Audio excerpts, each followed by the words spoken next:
నమస్కారం అండి. నా పేరు కలాం సంజయ్ కుమార్, హైకోర్టు తెలంగాణ.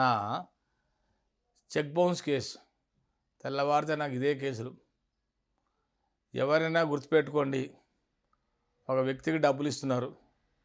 డబ్బులు ఇచ్చేటప్పుడు అతని దగ్గర నుంచి రిటర్న్గా మీరు ఒక చెక్కులాగా తీసుకోవాలి. చెక్కు తీసుకున్న తర్వాత అతనికి మీరు ముందరే క్లియర్గా చెప్పండి, డేట్ వేసి ఇస్తారా, డేట్ వేయకుండా చెక్ ఇస్తారా, క్లారిటీగా అడగండి ముందరే.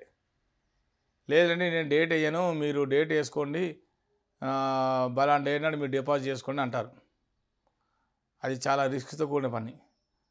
మీరే దగ్గరుండి వాళ్ళకి ₹1,00,000 మీరు అమౌంట్ ఇచ్చినప్పుడు అతని దగ్గర డేట్ రాయించి నీట్గా అతని చేత సంతకం పెట్టించి ఎంత అమౌంట్ ఇస్తున్నారో అమౌంట్ క్లారిటీగా రాయండి, అక్షరాలుగా రాయండి. ఫర్ ఎగ్జాంపుల్ ₹1,00,000 ఇస్తున్నారు అనుకుందాం.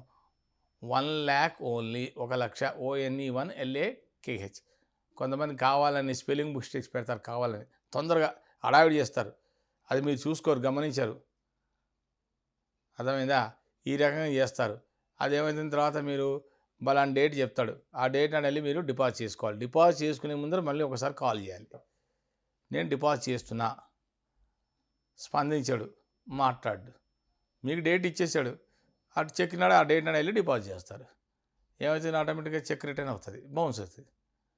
బౌన్స్ అవ్వగానే మీరు ఏం చేయాలి, అతనికి వెంటనే ఇంటిమేషన్ చేయాలి, ఇంకోసారి చెప్పాలి, సఫిషియెంట్ ఫండ్స్ చేసి నేను మళ్ళీ డిపాజిట్ చేస్తానని చెప్పాలి. ఆయన అతను స్పందించాడు, వెంటనే ఏం చేయాలంటే మీరు ఒక లీగల్ నోటీస్ ఇవ్వాలి. లీగల్ నోటీస్ ఇచ్చిన 30 daysలో అతను రిప్లై ఇవ్వాలి. రిప్లై ఇస్తే సరే, రిప్లై ఇవ్వకపోతే మరి రిటర్న్ రిసిప్ట్ మీద ఇంకో 15 రోజుల తర్వాత మీరు ఏం చేయాలంటే మొత్తం టోటల్గా 45 days లెక్క. 45 days లోపల ఏమైనా స్పందించాడు. 45 daysలో స్పందించకపోతే గుర్తుపెట్టుకోండి, కంప్లైనెంట్ అక్యూజ్, దీంట్లో కంప్లైనెంట్ చెక్ ఇచ్చాడు, అతను అమౌంట్ ఇచ్చాడు, అతను చెక్కు తీసుకున్నాడు. జ్యూరిడిక్షన్ చాలా ఇంపార్టెంట్. ఏ ప్రాంతంలో అయితే చెక్ ఇచ్చాడో ఆ ప్రాంతంలో నుంచే అతను ఇమీడియట్లీ బ్యాంకులో అతను ఆ జ్యూరిడిక్షన్ ప్రకారంగా అతను చెక్ డిపాజిట్ చేయాలి. చాలా ఇంపార్టెంట్. ఇక్కడి ఇచ్చి ఎక్కడో వేరే చోట డిపాజిట్ చేస్తే కుదరదు.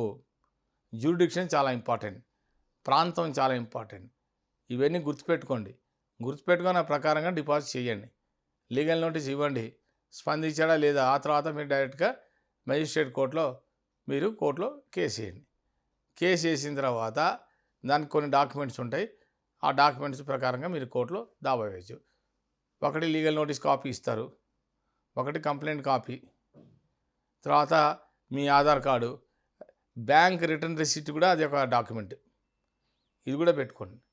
ఈ డాక్యుమెంట్ పెట్టుకొని మొత్తం ఈ డాక్యుమెంట్స్ అన్నీ పొందుపరిచి మీరు మీ యొక్క జ్యూరిడిక్షన్ ప్రకారంగా ఎక్కడ వస్తుందో ఆ ప్రకారంగానే ఆ కోర్టులో మీరు దావా వేసుకుంటే మీకు వెంటనే అతనికి నోటీసులు పంపించాలి కోర్టు ద్వారా. నోటీస్ ద్వారా అతనికి ఆటోమేటిక్గా అతను నోటీస్ వేసి కోర్టుకి చచ్చినట్టు అతను వస్తాడు. ఒకసారి కొంతమంది కావాలని ఉండి కూడా లేరని చెప్తారు, మళ్ళీ రెండోసారి పంపించండి. అప్పుడు కానీ లేకపోతే వాళ్ళ మీద కోర్టు యాక్షన్ తీసుకుంటుంది. నమస్కారం.